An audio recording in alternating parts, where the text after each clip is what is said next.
പിതാവിനും പുത്രനും പരിശുദ്ധാത്മാവിനും സ്തുതി.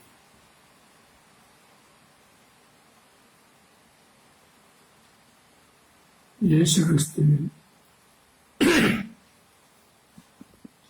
ഏറ്റവും വാത്സല്യ സഹോദരി സഹോദരങ്ങളെ, ഇന്ന് നാം നമ്മുടെ ചില പോരായ്മകളെ കുറിച്ച് ചിന്തിക്കാമെന്ന് വിചാരിക്കുന്നു. നാം എല്ലാവരും നന്നായി പ്രാർത്ഥിക്കുന്നവരാണ്. പ്രത്യേകിച്ച് നമ്മുടെ പ്രാർത്ഥനയ്ക്ക് ആഴം കൂടുന്നത് നമുക്ക് എന്തെങ്കിലും കഷ്ടങ്ങളോ നഷ്ടങ്ങളോ രോഗങ്ങളോ ദുരിതങ്ങളോ വരുമ്പോഴാണ്. എന്നിരുന്നാലും അല്ലെങ്കിലും നമ്മൾ ദിവസവും പ്രാർത്ഥിക്കും, ദിവസവും കൊന്ത ചൊല്ലും, പ്രാർത്ഥിക്കും, സ്തുതിക്കും, എല്ലാം ചെയ്യും. നമ്മുടെ സ്തുതികളും പ്രാർത്ഥനകളും പരമാവധി മറ്റുള്ളവർക്ക് കേൾക്കുവാനുള്ള സാഹചര്യവും നമ്മൾ ഒരുക്കും. ഇതെല്ലാം വാസ്തവമാണ്, അത് നല്ലതാണ്. കാരണം നമ്മുടെ പ്രാർത്ഥന കേൾക്കുന്ന മറ്റാരെങ്കിലും രക്ഷ പ്രാപിക്കാൻ സാധിച്ചാൽ ഒരു ആത്മാവിന്റെ രക്ഷ നമ്മുടെ ആത്മാവിന്റെ അനവധിയായ കടങ്ങൾ പുറത്തു കളയും. അത് ഏറ്റവും നല്ല കാര്യമാണ്. നമ്മൾ ആ ഭാഗത്തേക്കല്ല ഇന്ന് പോകുന്നത് നമ്മളൊരു ആശുപത്രി പോവുക. ആശുപത്രി എന്ന് പറയുമ്പോൾ നമ്മൾ വിചാരിക്കും ജൂബിലി മിഷൻ ഹോസ്പിറ്റലാവുന്നു. ആയിക്കോട്ടെ, കുഴപ്പമില്ല, അങ്ങനെ വയ്ക്കാം. പക്ഷെ ഞാൻ പോകുന്നത് വലിയൊരു മെഡിക്കൽ കോളേജിലേക്കാണ്. മെഡിക്കൽ കോളേജ് എന്ന് പറഞ്ഞു കഴിഞ്ഞാൽ അവിടെ സർവ്വരോഗ നിവാരണി, എല്ലാ രോഗങ്ങൾക്കും മരുന്നുണ്ടായിരിക്കും. എല്ലാ രോഗങ്ങളെയും കുറിച്ചും ചിന്തിക്കാൻ ഉള്ള ഡോക്ടേഴ്സും അതിന് വേണ്ട സജ്ജീകരണമെല്ലാം അവിടെ ഉണ്ടായിരിക്കും. അപ്പൊ അങ്ങോട്ടാണ് പോകുന്നത്. നിങ്ങളും കൂടെ പോരെ. രോഗമില്ലാത്തവരാരും പോരണ്ട കേട്ടോ. രോഗമുള്ളവർ മാത്രം പോന്നാൽ മതി. രോഗമില്ലാത്ത കുഞ്ഞുങ്ങളെയോ മല കുടിക്കുന്ന കുട്ടികളൊന്നും ഈ ആസ്പത്രിയിൽ കൊണ്ടുവരണ്ട. കാരണം നമ്മൾ അവരെ വീട്ടിൽ ഇരുത്തി ശുശ്രൂഷിച്ചാൽ മതി, സന്തോഷിപ്പിച്ചാൽ മതി. കാരണം ഞാൻ പറയാതെ നിങ്ങൾക്ക് അറിയാമല്ലോ, രോഗമില്ലാത്ത വ്യക്തികൾ ആസ്പത്രിയിൽ വന്ന് അലഞ്ഞു തിരിഞ്ഞ് നടന്നാൽ അവിടെയുള്ള രോഗാണുക്കളെല്ലാം നമ്മുടെ വസ്ത്രത്തിലും ശരീരത്തിലും നാസാദരത്തിലും കണ്ണുകളിലും ചെവികളിലും എല്ലാം കയറിക്കൂടും. വലിയൊരു അസംഖ്യം രോഗാണുക്കളുടെ ഒരു വലിയ ഭാരമേറി നമ്മൾ വീട്ടിലേക്ക് മടങ്ങി വരേണ്ടി വരും. അതുകൊണ്ടാണ് ഞാൻ കുട്ടികളെ പരമാവധി ഒഴിവാക്കാമെന്ന് വെച്ചത്. അപ്പൊ ഈ രോഗം ഉള്ളവരെല്ലാം ഡോക്ടറെ കാണാൻ ചെല്ലും. ഓരോരുത്തർക്കും ഓരോ രോഗത്തിനുള്ള ഡോക്ടേഴ്സ് ആയിരിക്കും. പക്ഷെ നമുക്ക് അവിടെ ഒരു വലിയ പ്രത്യാശയുണ്ട്. എൻ്റെ രോഗം ഈ ഡോക്ടറോട് പറഞ്ഞാൽ അതിനെ നന്നായി നോക്കും, ചികിത്സിക്കും, മാറ്റിത്തരും, എന്നെ ആരോഗ്യവാനാക്കും. അതാണ് നമ്മുടെ പ്രത്യാശ. അതെ, അതുപോലെ വേറൊരു ആസ്പത്രിയാണ് ദേവാലയം. ഈ വാക്ക് നമ്മൾ വേണ്ടോളം കേട്ടുപരിചിത വാക്കല്ലേ. ദൈവത്തിന് ഒരു ആലയം പണിയാനായി ദാവീദ് ദൈവത്തോട് അപേക്ഷിച്ചു. അതുവരേക്കും ചുമലിലേറ്റിക്കൊണ്ട് നടക്കുന്ന ആലയങ്ങളായിരുന്നു ദൈവത്തിനുണ്ടായിരുന്നത്. ദാവീദ് ദൈവത്തോട് ചോദിച്ചു, ദൈവമേ, ഞാൻ നിനക്കൊരു ആലയം പണിയട്ടെ എന്ന്. ദൈവം പറഞ്ഞു, നിന്റെ മകൻ എനിക്ക് ആലയം പണിയും, നീ പണിയുകയില്ല. അങ്ങനെ മനുഷ്യകുലത്തിൽ ഇന്നേവരെ ജനിച്ചിട്ടുള്ളവരിൽ ഏറ്റവും ബുദ്ധിമാനും സാമർത്ഥ്യം കൂടിയവനും തന്ത്രശാലിയും എല്ലാമായ സോളമൻ ധനാഢ്യനായിരുന്നു. അവന്റെ സമ്പത്തിന്റെ അളവ് പരിധി നിശ്ചയിക്കാൻ പറ്റാത്തവനായിരുന്നു. അത്ര വലിയവനായിരുന്നു. അവൻ ദൈവത്തിന് ആലയം പണിതു. ദൈവം വന്ന് ആലയം കണ്ടു. ദൈവത്തിനേറെ ഇഷ്ടമായി ആലയം. ദൈവം അവനോട് ചോദിച്ചു, നിനക്ക് എന്തു വേണം? സോളമൻ താണു വീണു പറഞ്ഞു, കർത്താവേ, നിന്റെ ഈ വലിയ ജനതയെ ഭരിക്കാനും നയിക്കാനും മനുഷ്യനെ കൊണ്ടാവില്ല. അതിനാൽ നീ എന്നെ ഏൽപ്പിച്ചിരിക്കുന്ന ഈ കടമ നിറവേറ്റാൻ വേണ്ടുന്ന അറിവും ജ്ഞാനവും മാത്രം മതി. സോളമൻ സ്വത്തുവകകളോ മറ്റുള്ള സമ്പാദ്യമോ ബാക്കി ഒന്നും ആവശ്യപ്പെട്ടില്ല. ദൈവം സോളമനിൽ പ്രീതനായി. സംപ്രീതനായ ദൈവം സോളമന് അവൻ ചോദിച്ചത് കൂടാതെ മറ്റനവധി സമ്പത്തുകൾ കൊടുത്തു. അവനിൽ നിന്നും വിജ്ഞാനം സ്വീകരിക്കാൻ പല ദേശങ്ങളിൽ നിന്നും പല രാജാക്കന്മാരും രാജ്ഞിമാരും ഊഴം കാത്തുനിന്നു. അത്ര വലിയ വിജ്ഞാനത്തിന്റെ സ്രോതസ്സായിരുന്നു സോളമൻ. ആ സോളമൻ പണിത ദേവാലയം, ആ ദേവാലയം ഇന്ന് അപ്പാടെ നശിപ്പിക്കപ്പെട്ടിരിക്കുന്നു. ക്രിസ്തുവിന്റെ വരവോടുകൂടി അതിനെല്ലാം വിരാമമിട്ടു. ക്രിസ്തു വന്നത് നിയമങ്ങളെ ഇല്ലായ്മ ചെയ്യാനോ നീതിയെ ഇല്ലായ്മ ചെയ്യാനോ ആയിരുന്നില്ല. എല്ലാതിനെയും വള്ളിപുള്ളി തെറ്റാതെ കൂടുതൽ ശക്തിപ്പെടുത്താനായിരുന്നു. പല്ലിനു പകരം പല്ല്, കണ്ണിന് പകരം കണ്ണ് എന്ന പഴയ നിയമത്തിന്റെ തത്വസംഹിതയിൽ നിന്നും ക്രിസ്തു തന്റേതായ പുതിയ ഒരു കാലഘട്ടം തുറന്നുവെച്ചു. ഇടതു ചെടുത്തടിക്കുന്നവന് വലതു കരണം കൂടി കാണിച്ചു കൊടുക്കണം. നിന്റെ ഉടുപ്പ് മേൽക്കുപ്പായം ഊരുന്നവന് ഉടുപ്പും കൂടി ഊരിക്കൊടുക്കണം. കേൾക്കുമ്പോൾ നമുക്ക് തോന്നും ഇത് നടപ്പുള്ള കാര്യമാണ്. അവിടെ നിന്ന് പ്രവർത്തിച്ച് കാണിച്ചു തന്നു. അപ്പൊ പ്രിയരെ, ആ വൈദ്യൻ എല്ലാ രോഗികളെയും അവന്റെ മുമ്പിൽ വന്ന് എന്നെ രക്ഷിക്കണമേ, നിനക്കതിന് കഴിയും എന്ന് ഏറ്റുപറഞ്ഞവരും രക്ഷിക്കണമേ എന്ന് വിളിച്ചപേക്ഷിച്ചവരും യേശു എന്ന നാമം വിളിച്ചപേക്ഷിച്ചവരെ എല്ലാവരെയും അവൻ സഹിക്കപ്പെടുത്തി. അവർക്ക് പ്രതിഫലമായി ഒന്നും അവന് കൊടുത്തില്ല. അവൻ പ്രതിഫലമായി ചോദിച്ചത് ഒരേ ഒരു വാക്കാണ്, മേലിൽ പാപം ചെയ്യരുത്. എല്ലാ പാപികളെയും അവൻ സൗഖ്യപ്പെടുത്തി. പാപികൾ എന്ന് പറഞ്ഞു കഴിഞ്ഞാൽ പാപം മൂലമാണ് രോഗം വരുന്നത്. ആ എല്ലാ രോഗികളെയും അവൻ സൗഖ്യപ്പെടുത്തി. അവരിൽ നിന്നും സമ്പത്തോ മറ്റുള്ളതോ ഒന്നും അവൻ പ്രതീക്ഷിച്ചില്ല, ആവശ്യപ്പെട്ടില്ല. അവന്റെ ആവശ്യം ഒരേ ഒരു വസ്തുതയായിരുന്നു, മേലിൽ പാപം ചെയ്യരുത്. അതെ, ആ ക്രിസ്തുവിന്റെ രോഗശാന്തിയെ നമ്മളൊന്ന് ചിന്തിക്കാൻ പോവുകയാണ്. എങ്ങനെയാണ് രോഗശാന്തി? ഇന്നും രോഗശാന്തി ഇവിടെ സംഭവിക്കുന്നുണ്ടോ എന്നാണ് നാം നോക്കാൻ പോകുന്നത്. ഇന്ന് നമുക്ക് ദൃശ്യമായ സ്പർശനവേദിയായ സ്പർശിക്കാവുന്ന ക്രിസ്തുവിനെ കാണുന്നില്ല, കണ്ടെത്താനാവുന്നില്ല എന്നതാണ് നമ്മുടെ ഏറ്റവും വലിയ പരാതി. അത് ശരിയാണെന്ന് ഞാൻ വകവെച്ചു തരില്ല.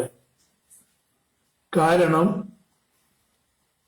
അവിടുന്ന് തന്റെ പ്രിയ ശിഷ്യരോട് പറഞ്ഞു, നിങ്ങൾ പോയി ലോകമെങ്ങും പോയി എന്റെ സദ്വാർത്ത എല്ലാ മനുഷ്യരെയും അറിയിക്കുക.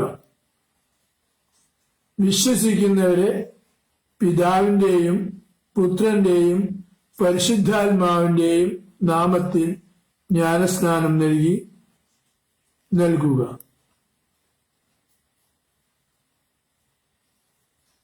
വിശ്വസിക്കുന്നവരോടുകൂടെ ഈ അടയാളങ്ങളും കാണും. അവർ അന്യഭാഷകളിൽ സംസാരിക്കും, പിശാചുകളെ ബഹിഷ്കരിക്കും, അത്ഭുതങ്ങൾ പ്രവർത്തിക്കും. താൻ ഭൂമിയിലായിരിക്കുമ്പോൾ എന്തൊക്കെ ചെയ്തുവോ അതും അതിനപ്പുറവും ചെയ്യുമെന്ന് അവിടുന്ന് വാഗ്ദാനം ചെയ്തു. എന്നിട്ട് അവിടുന്ന് അടിവരയിട്ടൊരു കാര്യം കൂടി പറഞ്ഞു, ലോകാന്ത്യം വരെ ഞാൻ നിങ്ങളോട് കൂടെ ഉണ്ടായിരിക്കും.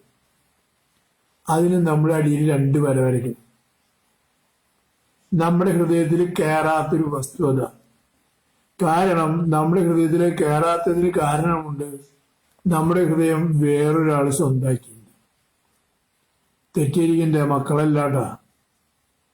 അത് വിചാരിക്കും ഭാര്യയല്ല, അമ്മയല്ല, അപ്പനല്ല, ഭാര്യയല്ല, മക്കളല്ല. നമ്മൾ നമ്മുടെ ഹൃദയം ഒരുത്തിന് വാടകയ്ക്ക് താമസിക്കാൻ കൊടുത്തു. ശരിയല്ലേ? നമ്മുടെ ഹൃദയത്തിന് ഒരു വാടകക്കാരല്ലേ? അഡ്വാൻസ് മേടിച്ച് നമ്മൾ വെച്ചിട്ടില്ലേ അവന്റെ കയ്യിൽ നിന്ന്? അവൻ തന്ന അഡ്വാൻസാണ്. നീ എന്നെ ഒന്ന് കുമ്പിട്ട് ആരാധിക്കാമെങ്കിൽ ഈ കാണുന്നതെല്ലാം എന്റെയാണ്, നിനക്ക് ഞാൻ തരും. അവന് നമ്മൾ നിന്ന് കുമ്പിട്ടു, അവന് നമ്മൾ പാർക്കാൻ ഒരിടം കൊടുത്തു. നമ്മൾ അവന്റെ സമ്പത്ത് കിട്ടുന്നുള്ള പ്രതീക്ഷയോടെ അവന്റെ മാസവരുമാനം കിട്ടാൻ വേണ്ടി കാത്തിരിക്കുന്നു. അവൻ നമ്മുടെ ഹൃദയത്തിന് 4 തന്നേല് 4ലും അവനും അവന്റെ ബന്ധുമിത്രങ്ങളും സസന്തോഷം വസിക്കുന്നു. ഇതാണ് വാസ്തവം. അപ്പോ താൻ വസിക്കേണ്ടതായിടത്ത് തന്റെ പ്രിയമക്കൾ തന്നെ പുറന്തള്ളിക്കൊണ്ട് അപരനെ വിളിച്ചു കയറ്റിയപ്പോൾ ഹൃദയം നൊന്തതാര?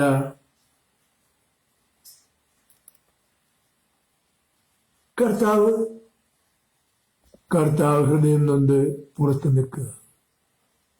എന്തെങ്കിലും മനസ്സിലാകും എന്റെ മകന്, ഞാനാണ് അവന്റെ അപ്പനെന്ന്. സ്വന്തം മാതാപിതാക്കളെ നമ്മൾ കയ്യാലകളിലും അനാഥാലയങ്ങളിലും സുഖവാസ കേന്ദ്രങ്ങളിലും നമ്മൾ അങ്ങനെയാണല്ലോ പറയാം.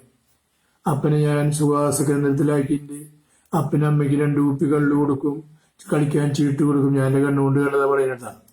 കളിക്കാൻ ചീട്ട് കൊടുക്കും. എൻ്റെ അപ്പനമ്മയ്ക്കും ഭയങ്കര സുഖമാണ്. ശുശ്രൂഷിക്കാൻ കന്യാസ്ത്രീമാര്, പരിപാലിക്കാൻ കുർബാന ചൊല്ലി കൊടുക്കാൻ വൈദികര്, ഒരു ശല്യമില്ല. എന്തൊരു സുഖ! നമ്മുടെ മക്കളെയൊക്കെ നോക്കിയിരിക്കണം, സുഖല്ലേ? എന്തെങ്കിലും അറിയണ? അപ്പനെ അമ്മേനെ നമ്മള് സ്വസ്ഥമായിട്ട് നമ്മുടെ അനാഥാലയങ്ങളിൽ വസിപ്പിച്ചിരിക്കും. നമ്മുടെ ഹൃദയത്തിൽ വസിക്കുന്ന മാതാപിതാക്കളാണ് അനാഥാലയങ്ങളിലായിരിക്കുന്നത്. എന്നിട്ട് നമ്മുടെ ഹൃദയത്തിലേക്ക് അവനെ വിളിച്ച് ആവഹിച്ചു.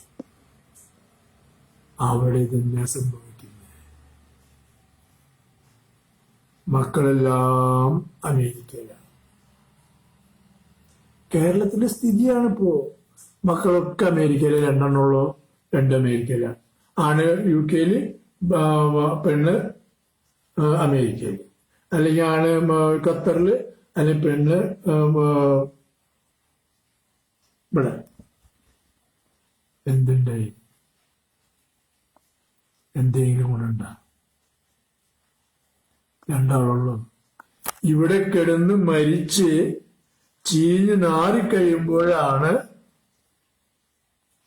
അയൽപ്പക്കക്കാരും നാട്ടുകാരൊക്കെ അറിഞ്ഞു വരുമ്പോ തിന്നാനുള്ളവരൊക്കെ തിന്നു കഴിഞ്ഞ് ബാക്കി 4 കഷ്ണം എല്ലുണ്ടാവും, മറ്റൊന്നും ഉണ്ടാവില്ല. ബാക്കിയൊക്കെ കഴിഞ്ഞിട്ടുണ്ടാവും. അപ്പൊ അവരന്വേഷിച്ചു ഇവരെ അപ്പനെ മക്കളെ എവിടെ അവരെവിടെ ഫോൺ ചെയ്ത് മക്കള് പറന്നെത്തി കൊണ്ടുവന്നു. നോക്കിയപ്പോ പെട്ടിയിലേക്ക് വെക്കാൻ 4 കഷ്ണം എല്ലാം ഉള്ളു. അതിഞ്ഞത് അപ്പന് വേണ്ടിയിട്ട് കല്ലറ കെട്ടിയിട്ടിട്ടുണ്ട്. 1,00,000 രൂപ കൊടുത്തിട്ട് അപ്പന് കല്ലറ വാങ്ങിയാണ്. അപ്പൊ അപ്പനെ അമ്മേനെ അതിൽ അടക്കാം. അപ്പൊ എളുപ്പമായി ഒരു കല്ലറയിൽ ഒതുങ്ങാം. 2 ആളെയും ഈ പെട്ടിയിൽ പെറുക്കിയിട്ട് കൊണ്ടുപോയി വീട്ടിൽ നിന്ന് തുടങ്ങി വീഡിയോ പിടിച്ച് തേരിനുള്ളിൽ കല്ലറയിൽ വെക്കുന്നവരുടെ വീഡിയോ പിടിച്ചു. അത് ബ്രോഡ്കാസ്റ്റ് അടിച്ചു. തങ്ങൾ ആ ജീവിക്കുന്ന നാട്ടിലെല്ലാവരും കാണാൻ പരസ്യപ്പെടുത്തി. എത്ര വലിയ ആനന്ദം! ഇതിൽ പരം സ്നേഹം എവിടെ കണ്ടെത്താനാകും? കണ്ടെത്താൻ പറ്റില്ല കേട്ടോ. ഇതാ വലിയ സ്നേഹം. ഇതെന്തൊരു സ്നേഹമാ! ഞാൻ എൻ്റെ ഒരു പ്രിയപ്പെട്ട അമ്മച്ചി മരിച്ച കഥ എൻ്റെ മനസ്സിൽ ഓർമ്മ വരിക. ആയിരുന്ന കാലത്ത് ഞാനും കുറ്റം പറയുന്നില്ല കേട്ടോ. അവൻ തെറ്റിദ്ധരിക്കുകയോ ആരും വിധിക്കല്ല, കുറ്റം പറയല്ല. പക്ഷെ നമ്മുടെ നിങ്ങളുടെ ഹൃദയത്തിന്റെ വളരെ മാംസളമായിരുന്നേ. റോസപ്പൂവിനേക്കാളും പരിപാവനമായിരുന്നു നമ്മുടെയൊക്കെ ഹൃദയം തമ്പുരാൻ തന്നപ്പോ. ഇപ്പൊ എങ്ങനെയാണെന്നറിയൂ? ഇപ്പോ കരുവാന്റെ ആലയിലിരിക്കുന്ന വെട്ടിലിമ്പിനേക്കാളും കഷ്ട. കൊണ്ടാൽ അപ്പൊ 2 പൈസ. ആ പരുവത്തിലാക്കി നമ്മളത് പോട്ടെ. നമുക്ക് ഇവിടെ വരാം. അങ്ങനെ ഈ ശരീരം നമ്മളവിടെ കൊണ്ടുപോയി ആനന്ദിക്കും, സന്തോഷിച്ചു, ആഘോഷിച്ചു. അപ്പനമ്മയും പോയി. ഇനി നമ്മുടെ കാലം ഇതൊക്കെ കാണുന്ന നമ്മുടെ മക്കളപ്പൊ കണക്കെഴുതിക്കൊണ്ടിരിക്കും. അന്തോണീസ് പുണ്യാളുടെ ചെറുപ്പത്തില് വേദോപദേശം പഠിക്കാൻ പോകുമ്പോൾ അന്തോണീസ് പുണ്യാളുടെ വേദോപദേശം പഠിപ്പിച്ചൊരു വൈദികനാണ്. അപ്പൊ ആ വൈദികൻ വേദോപദേശങ്ങൾ പഠിപ്പിച്ചുകൊണ്ടിരിക്കുമ്പോൾ അന്തോണീസ് പുണ്യാളെ ഇടയ്ക്ക് പൊട്ടിച്ചിരിക്കും. വൈദികൻ പഠിപ്പിക്കുന്നതിന്റെ ശ്രദ്ധിക്കാറുണ്ട്. കുറെ കഴിയുമ്പോൾ വൈദികൻ ദേഷ്യം വന്നു. അപ്പൊ വൈദികൻ ചോദിച്ചു, അന്തോണി എന്താ പൊട്ടിച്ചിരിക്കുന്നത് ചോദിച്ചു. അപ്പൊ അന്തോണീസിനെ ചൂണ്ടിക്കാണിച്ചു കൊടുത്തു. അവിടെ ഒരാളിരുന്നിട്ട് ഇവിടെ കൊടുക്കുന്നവരുടെ പേരെഴുതൽ അച്ചു. അപ്പോ ആ ആള് പേരെഴുതി കഴിഞ്ഞപ്പോഴേ അയാളെ എഴുതുന്ന കടലാസ് തീർന്നു, തൊഴില് തീർന്നു. അപ്പൊ അയാൾ ആ തൊഴിലിങ്ങനെ കടിച്ചു വലിച്ചെന്ന് നീട്ടി. അപ്പൊ തൊഴില് പൊട്ടിയിട്ട് അയാളെ തല കഴുക്കൊല്ലടിച്ചു. അത് കണ്ടിട്ട് ചിരിച്ചതാന്ന് പറഞ്ഞു. അപ്പൊ വൈദികൻ നോക്കിയപ്പോ ഉത്തരത്തിനമ്മ കഴുക്കോലുണ്ട്, പക്ഷെ ആളില്ല. അപ്പൊ വൈദികൻ പറഞ്ഞു, അന്തോണി എന്താ പറഞ്ഞ? അവിടെ ആരും കാണാനില്ല. അച്ഛൻ നോക്കിയിട്ട് കണ്ടില്ല, എന്നാ ഞാൻ കാണിച്ചു തരാമെന്ന്. അതിന്റെ അച്ഛനോട് ഇതേ നോക്കിയെന്ന് പറഞ്ഞു. അപ്പൊ അച്ഛൻ നോക്കിയപ്പോ അവിടെ ഒരു പാറാട പോലൊരു സാധനം ഇരിക്കുന്നു. അവനാണ് ഇത് എഴുതിയിരുന്നത്. അപ്പൊ അന്തോണീസ് പുണ്യാൾ എന്ത് ചെയ്തു? അച്ഛന് ആ വസ്തുവിന്റെ രൂപം വെളിപ്പെടുത്തി കൊടുത്തു. അച്ഛന് മനസ്സിലായി, ഈ അന്തോണീനെ നമ്മൾ വേദദേശം പഠിപ്പിക്കേണ്ടവനല്ല. കാര്യം മനസ്സിലായി. അങ്ങനെ അത് അവിടെ നിന്ന് തുടങ്ങി. അങ്ങനെ നമ്മൾ ഒരു നേരം ബുക്ക് ഇട്ടാൻ വേണ്ടി പറഞ്ഞാണ്. അപ്പോ നമ്മൾ ഈ മാതാപിതാക്കളെ ഈ പെട്ടിയിലാക്കി ഭംഗിയായിട്ട് കലവയിൽ വെച്ച് വീഡിയോ ഒക്കെ പിടിച്ച് പരസ്യപ്പെടുത്തി അടിപൊളിയാക്കി. നമ്മുടെ കടമ കഴിഞ്ഞു. മക്കള് നമുക്കുള്ള അടുത്ത കല്ലറ അപ്പൊ തന്നെ ബുക്ക് ചെയ്തു. കാരണം അപ്പന് ഇതുപോലെ എല്ല് പറക്കിയിട്ട് കൊണ്ടിരണ്ടേ, അതിനു വേണ്ടി. അപ്പനെ പ്ലെയിനിൽ കൊണ്ടിരേണ്ടി വരും. എന്നാൽ അപ്പന് അറക്കണല്ലോ നമുക്ക്. കല്ലറയ്ക്ക് അവിടെ നിന്ന് മേടിച്ചു. ഇതാണ് നമ്മുടെ ജീവിതം, ആത്മീയ ജീവിതം. മാതൃകപരമായ ദമ്പതികളുടെ ആത്മീയ ജീവിതമാണിത്. ദൈവത്തിന്റെ സഭയുടെ മുമ്പിലല്ല, നാട്ടുകാരെ സഭയുടെ മുമ്പില് മാന്യമായ, മര്യാദക്കാരായ, വളരെ സ്നേഹസമ്പന്നരായ മാതൃകാ ദമ്പതിമാരുടെ കുടുംബജീവിതത്തിന്റെ ബ്ലാക്ക് ആൻഡ് വൈറ്റ് ആണ് ഇപ്പൊ തന്നത്. ദൊട്ടുവിക്ക് വീട്ടിലും അങ്ങനെ ചേട്ടാ, അപൂർവം 1 2 തെറ്റി അത്രേ ഉള്ളൂ. കാരണം ഇന്ന് ദൈവം മൊട്ടത്തോടാണ്, ദൈവം പാഴ്വസ്തുവാണ്. ദൈവം ഒന്നില്ല. സാത്താൻ എന്താണോ പറഞ്ഞു കൊടുക്കുന്നത് അത് മാത്രം ഏറ്റുപാടുന്ന തത്തകളായി മാറി നമ്മൾ. പക്ഷികൾ വർത്തമാനം പറയുന്നത് കേട്ടിട്ടില്ലേ? ആ അവസ്ഥയിലേക്ക് മാറി നാം മനുഷ്യർ. ദൈവത്തിന്റെ സ്വന്തം ഛായയിലും രൂപത്തിലും ഭാവത്തിലും സൃഷ്ടിക്കപ്പെട്ട ദൈവത്തിന്റെ ഏറ്റവും പ്രിയങ്കരനായ മനുഷ്യന്റെ ഇപ്പോഴത്തെ സാഹചര്യമാണ് മരക്കൊമ്പിലിരിക്കുന്ന പക്ഷികളുടെ അവസ്ഥ. തത്തമ്മേ പൂച്ച പൂച്ച എന്ന് പറഞ്ഞാൽ തത്തമ്മ പൂച്ച പൂച്ച എന്ന് പറയും. തത്തമ്മേ പട്ടി പട്ടി എന്ന് പറഞ്ഞാൽ തത്തമ്മ പട്ടി പട്ടി എന്ന് പറയും. നമ്മൾ തത്തമ്മേനെ കേൾക്കല് ഭാര്യയെ വിളിച്ച തത്തമ്മയും വിളിക്കും ഭാര്യനെ. നമ്മൾ തത്തമ്മേനെ കേൾക്കല് പാട്ട് പാടിയാൽ തത്തമ്മയും പരിശ്രമിക്കും പാട്ട് പാടാൻ. അതേ അവസ്ഥയായി നമ്മൾ. സാത്താനെ ശ്രവിച്ച് സാത്താനിൽ നിന്നൊന്നും ലഭിച്ചില്ലെങ്കിൽ നമുക്ക് പ്രവർത്തിക്കാൻ പറ്റാത്ത അവസ്ഥയായി. അത്രമാത്രം ഈ ദൈവത്തിന്റെ അമൂല്യ വസ്തു, അമൂല്യമായ എന്താ അതിന് പറയാൻ പറ്റും? ദൈവം നമ്മൾ കാണുന്ന ആ നമ്മളോടുള്ള വായ്പിന്റെ, സ്നേഹവായ്പിന്റെ ആഴം വിവരിക്കാൻ നാവുകൊണ്ടാവില്ല. അത്രമാത്രം ആഴാണത്. ആ മനുഷ്യനാണ് ദൈവത്തെ വാതിലിന് പുറത്താക്കിയിട്ട് സാത്താനെ അകത്താക്കിയിരിക്കുന്നത്. വേദനയില്ലേ? അപ്പൊ നമുക്ക് ദേവാലയത്തിൽ പോവല്ലേ? അങ്ങനെ നമ്മൾ ദേവാലയത്തിൽ പോയി. പരിശുദ്ധ കുർബാനയാണ്. അപ്പൻ മരിച്ചു, അപ്പനും അമ്മയും മരിച്ചു. അപ്പൊ രണ്ടാൾക്കും കൂടി ഒരു കുർബാന മതി. അവിടെ 500 ലാഭം അത് കണക്കൂട്ടി അപ്പൊ തച്ചൊക്കെ മുട്ടി. അങ്ങനെ അപ്പനും അമ്മയ്ക്കും ഒരു നാളത്ത് കഴിച്ചാൽ മതി. അവിടെ വലിയൊരു 1,00,000 ലാഭം. നാടാകെ വിളിച്ചു. നമ്മൾ വളരെ പരമാവധി ഘോഷിച്ചു. മെത്രാനച്ഛൻ അടക്കം വന്നിട്ട് ആ കുർബാന മെത്രാനച്ഛനെ കൊണ്ടുവന്നു. മെത്രാപോലീത്ത വന്നു. അതിന് കൂട്ടുവൈദികര് വന്നു. മധുബഹ നടച്ചു വൈദികരായി നിന്ന് അതിമനോഹരമായ പാട്ട് കുർബാന അർപ്പിച്ചു. ആർക്ക് വേണ്ടി? അപ്പനമ്മയ്ക്കും വേണ്ടി. അതും നമ്മൾ വീഡിയോയിൽ ലൈവ് ബ്രോഡ്കാസ്റ്റ് ചെയ്യുന്നുണ്ട്. കുർബാനയെല്ലാം കഴിഞ്ഞു. എല്ലാവരും പിരിഞ്ഞു. അവരവർക്ക് തിന്നുണ്ടോ തിന്ന് എല്ലാവരും പിരിഞ്ഞു പോയി. വീട്ടിൽ വന്നു. ഭാര്യ ചോദിച്ചു, എത്ര ലക്ഷങ്ങൾ ചെലവായി? നീ കണക്കൂട്ടണ? എന്റെ അപ്പനമ്മയ്ക്ക് വേണ്ടിയല്ലേ? പുറംപൂച്ച് പറഞ്ഞു. ഉറങ്ങാൻ കിടന്നു. അപ്പൊ കണക്കൂട്ടി. ഭാര്യ അറിയാതെ ലക്ഷങ്ങളുടെ കണക്ക് കൂട്ടി ചെലവായത്. നെടുവേർപ്പെട്ടു. അവിടെ കിടന്നു. തിരിഞ്ഞും പറഞ്ഞു. ഉറക്കം വരുന്നില്ല. നഷ്ടപ്പെട്ട കാശിന്റെ അളവ് മനസ്സിലായപ്പോൾ ഉറക്കം വരുന്നില്ല. തിരിഞ്ഞും പറഞ്ഞും കിടന്നു. എന്തിനു വേണ്ടി? എന്തിനു വേണ്ടി? നിന്റെ ബലിയിൽ ആര് സംപ്രീതനായി? നിന്റെ മാതാപിതാക്കളെ ശുശ്രൂഷിക്കാൻ കഴിവുള്ള, നിന്റെ മാതാപിതാക്കളുടെ രോഗങ്ങളെ ശമിപ്പിക്കാൻ കഴിവുള്ള ദൈവം നിന്നോടുകൂടെ ഉള്ളപ്പോൾ നീ അവനെ ഉപേക്ഷിച്ച് സാത്താനെ കൈക്കൊണ്ടതാണ്. നീ വന്ന് ദേവാലയത്തിൽ വന്ന് എത്ര ആൾക്ക് വേണ്ടി പ്രാർത്ഥിച്ചാലും ആര് കേൾക്കും? ദേവാലയത്തില് സാത്താന് വസിക്കാൻ പറ്റില്ല. അവൻ അവിടെ കയറാൻ വന്നാൽ അതോടുകൂടി അന്ത്യമായി. ആയതിനാൽ ദേവാലയത്തിലേക്ക് അവൻ വരില്ല. അവൻ പുറത്തു നിൽക്കും. നീ അകത്ത് ചെല്ലും.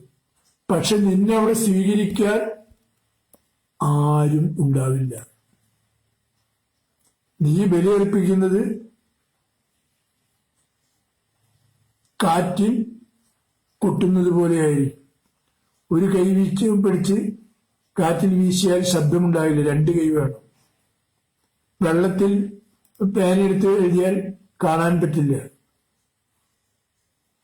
എന്നതുപോലെ നിന്റെ സ്വീകരിക്കാൻ അവിടെ ആരും ഉണ്ടാവില്ല. കാരണം നീ അഴുക്കുള്ളവനാണ്, ഊനമുള്ളവനാണ്. ബലിയെക്കുറിച്ച് വളരെ വ്യക്തമായി പഴയ നിയമം പഠിപ്പിക്കുന്നു. ഊനമില്ലാത്ത കുഞ്ഞാടായിരിക്കണം. അത് 1 വയസ്സ് പ്രായമുള്ളതായിരിക്കണം, ഊനമില്ലാത്തതായിരിക്കണം. നിയമങ്ങളുണ്ട്. നിന്നതുപോലെയാണ് ദൈവം വളർത്തിക്കൊണ്ടുവന്നത്. നീ നിന്റെ ആത്മാവിലും ഹൃദയത്തിലും അഴുക്കു കയറ്റി ചേറുകയറ്റി നിന്റെ ബലി സ്വീകാര്യമാവില്ല. നിനക്ക് ദേവാലയത്തിൽ വന്നാൽ ദൈവത്തെ കണ്ടെത്താനാവില്ല. നിനക്ക് പരിശുദ്ധ കുർബാന ഗോതമ്പപ്പവും തിരുരക്തം മുന്തിരിച്ചാറുമായി ദർശിക്കാനേ ആവൂ. വൈദികന്റെ കാപ്പയ്ക്കുള്ളിൽ നിനക്ക് ക്രിസ്തുവിനെ കാണാനാകില്ല. കാരണം നിന്റെ കൺമുമ്പിൽ മാംസം ധരിക്കാത്ത വൈദികനെയാണ് നീ കാണുന്നത്. നിനക്കൊരിക്കലും ക്ലോവ്യന്മാരോടും ശ്രാപ്യന്മാരോടും മുഖ്യദൂതന്മാരോടും ചേർന്ന് ഓശാന ഗീതം പാടാനാവില്ല. അന്നേരം നിന്റെ അധരം ചലിക്കില്ല. നീ ദേവാലയത്തിലെ കാഴ്ചകൾ കണ്ട് വിളിച്ചു നിൽക്കും. പാപസങ്കീർത്തന സമയത്ത് നിനക്ക് പാപം ഏറ്റുപറയാനാവില്ല. നിന്റെ മനസ്സും ശരീരവും എവിടെയായിരുന്നുവോ അവിടെയായിരിക്കും. പിന്നെ ആര് നിന്റെ ബലി സ്വീകരിക്കും? ആർക്കു വേണ്ടി നീ പണം മുടിക്കും? നിന്റെ മാതാപിതാക്കളല്ല രോഗികൾ, നീയാണ് രോഗി. ഏറ്റവും വലിയ രോഗി നീയാണ്. നിന്റെ ഹൃദയത്തിനാണ് കുഷ്ഠം ബാധിച്ചിരിക്കുന്നത്. നിന്റെ ഹൃദയത്തിനാണ് കരിമ്പാറ പോൽ നിന്റെ ഹൃദയമാണ് രൂപപ്പെട്ടത്. നിനക്കാണ് രോഗം, മറ്റാർക്കുമല്ല. നിനക്ക് നിന്റെ വൈദ്യനെ കാണാനാവുന്നില്ല, സൗഖ്യം പ്രാപിക്കാനാവുന്നില്ല. കാരണം നീ ഉപേക്ഷിക്കേണ്ടത് അനവധിയാണ്. അത് ഉപേക്ഷിക്കാൻ നീ തയ്യാറല്ല. നിനക്കറിയാം, പരിശുദ്ധ സക്രാരിയിൽ തന്നെ ശൂന്യവൽക്കരിച്ചുകൊണ്ട് ഗോതമ്പപ്പത്തിലേക്ക് സ്ഥാനാരോപണം ചെയ്തുകൊണ്ട് ക്രിസ്തു വസിക്കുന്നു, എന്നും നിത്യനായി വാണരുളുന്നു. ലോകാന്ത്യം വരെ ഞാൻ നിന്നോടുകൂടെ ഉണ്ടായിരിക്കുമെന്നുള്ള തന്റെ വാഗ്ദാനം നിറവേറ്റിക്കൊണ്ട് നിന്നോട് കൂടെ ആയിരിക്കാനുള്ള അനന്തമായ മോഹം ഈ പെസഹ നിങ്ങളോടുകൂടെ ഭക്ഷിക്കാൻ ഞാൻ അതിയായി ആഗ്രഹിച്ചു. പൊന്നുസഹോദരങ്ങളെ, ആ ഒരു വാചകം മതി. ആ ഒറ്റ വാചകം മതി അവിടുത്തെ സ്നേഹത്തിന്റെ ആഴം മനസ്സിലാക്കാൻ. ബൈബിൾ മുഴുവൻ പഠിക്കേണ്ട കാര്യമില്ല, ബൈബിളിന് മുഴുവൻ തപ്പി നടക്കേണ്ട കാര്യമില്ല. ഈ ഒരൊറ്റ വാചകം, ഈ പെസഹ നിങ്ങളോടുകൂടെ ഭക്ഷിക്കാൻ ഞാൻ അതിയായി ഏറെ മോഹിച്ചു. എന്താണ് കാരണം? ഞാനാണ് ബലിമൃഗം, ഞാനാണ് പെസഹ കുഞ്ഞാട്. ഞാൻ ബലിയാകും മുമ്പേ ഈ പെസഹ നിങ്ങളോടുകൂടെ ഭക്ഷിക്കാൻ ഞാൻ അതിയായി ആഗ്രഹിച്ചു. അതെ, ഹൃദയഭേദകമാണ് ആ വാക്യം. ആ വാചകം കരിയിരുമ്പിനേക്കാൾ മൂർച്ചയുള്ളതാണ്, പടയാളികളുടെ വാളിനേക്കാൾ മൂർച്ചയുള്ളതാണ്, ഹൃദയം പുലർക്കുന്നതാണ്. അവിടുത്തെ ആഗ്രഹം തന്റെ പ്രിയരോട് അവിടുന്ന് നെഞ്ചിടറി പറഞ്ഞു. എന്നിട്ടാണ് അവിടുന്ന് തന്റെ ശിഷ്യന്മാരുടെ പാദം കഴുകാൻ വന്നത്. ഒരുക്കമാണ്, ബലിയർപ്പിക്കാനുള്ള ഒരുക്കം. തനിക്കും തന്റെ സകല മക്കൾക്കും വേണ്ടി, ജനിക്കാനിരിക്കുന്നവർക്കും ജനിച്ചു കഴിഞ്ഞവർക്കും ജീവിച്ചു കൊണ്ടിരിക്കുന്നവർക്കും വേണ്ടി സ്വയം ബലിവസ്തുവാകാൻ തീരുമാനിച്ചുകൊണ്ട് അവിടുന്ന് ബലിയിലേക്കുള്ള ഒരുക്കം തുടങ്ങി. തന്റെ മുമ്പിലിരിക്കുന്നതിന്റെ ശിഷ്യരുടെ പാദങ്ങൾ കഴുകി ചുംബിച്ചുകൊണ്ട് അവിടുന്ന് തുടക്കം കുറിച്ചു. അവിടുന്ന് അവരോട് പറഞ്ഞു, ഞാൻ നിങ്ങൾക്കൊരു മാതൃക നൽകിയിരിക്കുന്നു, ബലിയർപ്പിക്കാനുള്ള മാതൃക. സ്നേഹിതനെ സ്നേഹിക്കുവാനുള്ള മാതൃക.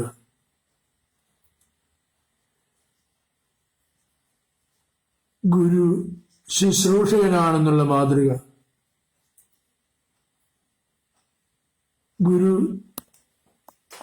ശുശ്രൂഷിക്കപ്പെടേണ്ടവനല്ല എന്ന മാതൃക അവിടുന്ന് നമുക്ക് കാണിച്ചു തന്നു. അതിനുശേഷം സ്വസ്ഥാനത്തിരുന്ന് ആ ദിവ്യൗഷധം നമുക്കായി ഒരുക്കി തന്നു. അത് പ്രിയ സ്നേഹിത, അതാണ് നിന്റെ ദിവ്യൗഷധം. നിന്റെ രോഗത്തിനുള്ള ഒറ്റമൂലിയാണ് അവൻ ഒരുക്കി തന്നത്. നിന്റെ ഏത് രോഗമായിക്കോട്ടെ, നിന്റെ ഏത് അവസ്ഥയായിക്കോട്ടെ, നിന്റെ ഹൃദയത്തിന്റെ ഭാരം ഇറക്കി വയ്ക്കാനുള്ള അത്താണിയാകുന്ന ബലിവേദിയിൽ നീ നിന്റെ ഹൃദയത്തിന്റെ ഭാരം ഇറക്കി വെച്ചുകൊണ്ട്, നിന്റെ രോഗത്തിന്റെ ഭാരം ഇറക്കി വെച്ചുകൊണ്ട് നീ ആവശ്യപ്പെടണം, ദാവീദിന്റെ പുത്ര, എന്നിൽ കനിയണമേ.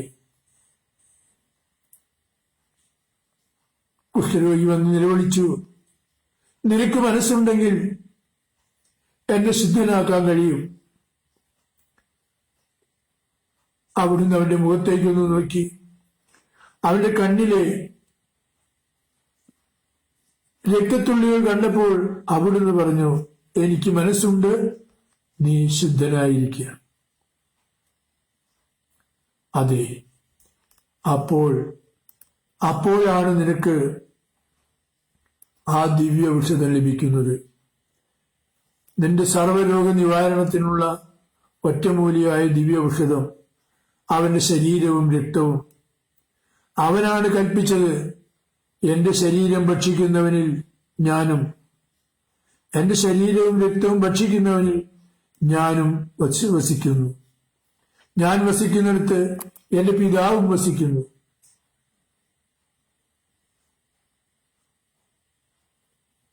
അതെ, ഇതാണ് നിന്റെ ഒറ്റമൂലി, ദിവ്യ ഔഷധം. ഈ ഔഷധം നിന്റെ ഹൃദയത്തിലേക്ക് എപ്പോൾ ചെല്ലുന്നുവോ ആ നിമിഷം മുതൽ നീ രോഗവിമുക്തനായി.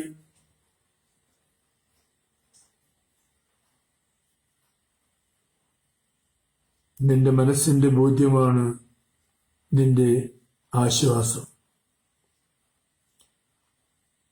18 വർഷമായി രക്തസ്രാവത്തിൽ നടന്നിരുന്ന ആ സഹോദരി ഈ ജനപുരുഷാരത്തിന്റെ ഉള്ളിൽ ഉന്തിത്തള്ളി കയറി വന്നു. എന്തിനു വേണ്ടി? ഇവനാണ് സാക്ഷാൽ ഭിക്ഷുകരൻ. ഇവന്റെ വസ്ത്രത്തിന്റെ വിളിമ്പിൽ തൊട്ടാൽ എനിക്ക് സൗഖ്യം കിട്ടുമെന്ന് അവൾ വിശ്വസിച്ചു.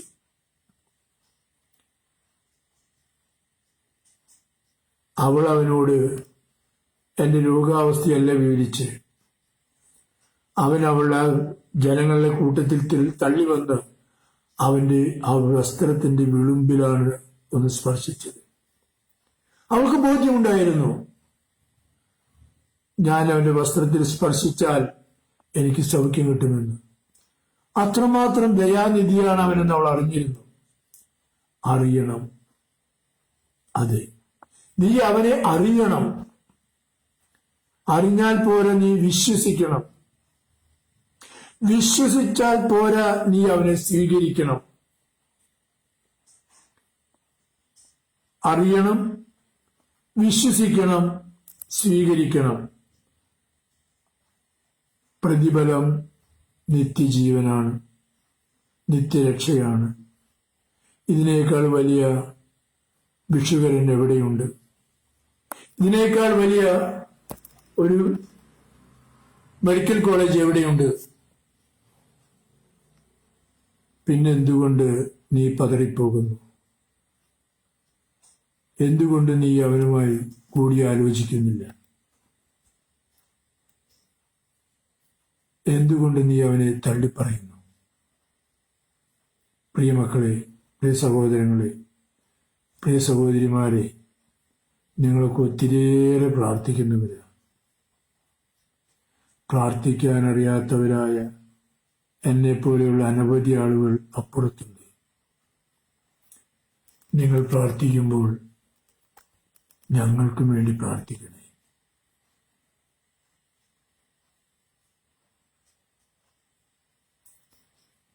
നീ അന്വേഷിക്കണം നിന്റെ അയൽപ്പക്കത്ത് എത്ര രോഗികളുണ്ടെന്ന്, നിന്റെ അയൽപ്പക്കത്ത് എത്ര കുഞ്ഞു മക്കളുണ്ടെന്ന്, നിന്റെ അയൽപ്പക്കത്ത് എത്ര അബോർഷൻ ചെയ്യപ്പെട്ടിട്ടുണ്ടെന്ന്, നിന്റെ അയൽപ്പക്കത്ത് എത്ര മനുഷ്യർ ആത്മഹത്യയിലേക്ക് നടന്നു നീങ്ങുന്നുണ്ടെന്ന് നീ ബാധ്യസ്ഥനാ. കായനോട് ദൈവം ചോദിച്ചു, നിന്റെ സഹോദരൻ ആബേൽ എവിടെ? കായൻ ആബേൽ എവിടെ നിന്നുള്ള ഉത്തരമല്ല, ആ ചോദ്യത്തിനുള്ള ഉത്തരമല്ല കൊടുത്തത്. കായൻ ഒരു സത്യം വിളിച്ചു പറഞ്ഞു, ഞാനാണോ എന്റെ സഹോദരന്റെ കാവൽക്കാരൻ? അവൻ ഒരു സത്യം വെളിപ്പെടുത്തുകയായിരുന്നു, ഞാൻ എന്റെ സഹോദരന്റെ കാവൽക്കാരനാണെന്ന്.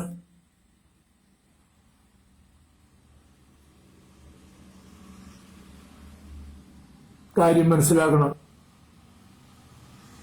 അതുവഴി നിന്റെ ചുറ്റുമുള്ള സഹോദരർ ദുരിതത്തിലാഴുമ്പോൾ നിനക്കൊരു ബാധ്യത വരും. അവർ പാപം വഴി നശിച്ചു പോകുമ്പോൾ അതിന്റെ ഉത്തരവാദിത്വം നീ ഏറ്റെടുക്കേണ്ടി വരും. അവർ രോഗത്തിൽ വീണ് പിടയുമ്പോൾ അതിന്റെ ഉത്തരവാദിത്വം നിനക്കുണ്ട്. യാഥാർത്ഥ്യം മനസ്സിലാക്കണം. ഈ ജീവിതം, നിന്റെ സമ്പാദ്യം, നിന്റെ ആരോഗ്യം നിനക്കും നിന്റെ ഭാര്യയ്ക്കും മക്കൾക്കും മാത്രമായി തന്നതല്ല ദൈവം. നീ എന്ന് പറയുന്നത് എന്റെ സമ്പാദ്യം, എന്റെ ആരോഗ്യം, എന്റെ ഭാര്യ, എന്റെ മക്കൾ. ദൈവം വളരെ വ്യക്തമായിട്ട് വിളിക്കുന്നു, മൂഢ. ഈ നിമിഷം നിന്റെ ആത്മാവിനെ ഞാൻ എടുത്താൽ ഇതെല്ലാം ആരുടേതാവും? അതിനാൽ നല്ലതുപോലെ ചിന്തിച്ച് നമുക്കൊന്ന് തിരിച്ചു വരാം നമ്മുടെ ഈ ദേവാലയത്തിലേക്ക്, ഈ ദിവ്യഗുരുവിന്റെ സന്നിധിയിലേക്ക്, ഈ വലിയ ഭിക്ഷുകരന്റെ പാദാന്ത്യത്തിലെത്താം. അവനിൽ നിന്നും അവൻ നൽകുന്ന ഒറ്റമൂലി വാങ്ങി കഴിക്കാം. സർവരോഗ നിവാരണിയായ ഈ ഒറ്റമൂലി നമ്മളെ ആശ്വസിപ്പിക്കട്ടെ, സമാധാനിപ്പിക്കട്ടെ. അതിനായി നമുക്ക് നമ്മുടെ പാപങ്ങൾ ഉപേക്ഷിക്കാം. അതുമാത്രമേ അവൻ നമ്മളോട് ആവശ്യപ്പെടുന്നുള്ളൂ. അവന്റെ ഈ ഒറ്റമൂലി കഴിക്കാനായിട്ട് നമ്മളോട് അവൻ ആവശ്യപ്പെടുന്നത്, നീ മേലിൽ പാപം ചെയ്യരുതെന്ന്. ഈ നിമിഷം വരെ നീ ഏത് അവസ്ഥയിലാണോ അതവൻ ഗവനിക്കുന്നില്ല. അടുത്ത നിമിഷം നീ എന്തായിരിക്കുമെന്നാണ് അവൻ ആവശ്യപ്പെടുന്നത്. അവൻ ആഗ്രഹിക്കുന്നത് പോലെ ചെയ്യാം. നമ്മുടെ അമ്മ നമ്മളോട് പറഞ്ഞത് ഇങ്ങനെയാണ്, എൻ്റെ മകൻ എന്താണോ പറയുന്നത് അത് നിങ്ങൾ പ്രവർത്തിക്കുക. കാരണം അമ്മയ്ക്ക് മകന്റെ ഹിതമറിയാമായിരുന്നു. മക്കളുടെ ഹിതമറിയുന്നത് അമ്മമാരാണ്. അതുകൊണ്ടാണ് അമ്മ അങ്ങനെ നമ്മളോട് ഉപദേശിച്ചത്. അപ്പോ നമുക്ക് അമ്മയോട് ചേർന്ന് മകന്റെ ഹിതം അന്വേഷിക്കാം. മകൻ പറയുന്ന വചസ്സുകൾ കേട്ട് നമുക്ക് നമ്മെ തന്നെ വിശദീകരിക്കാം. പിതാവിനും പുത്രനും പരിശുദ്ധാത്മാവിനും എപ്പോഴും സ്തുതി ഉണ്ടായിരിക്കട്ടെ. ആമേൻ.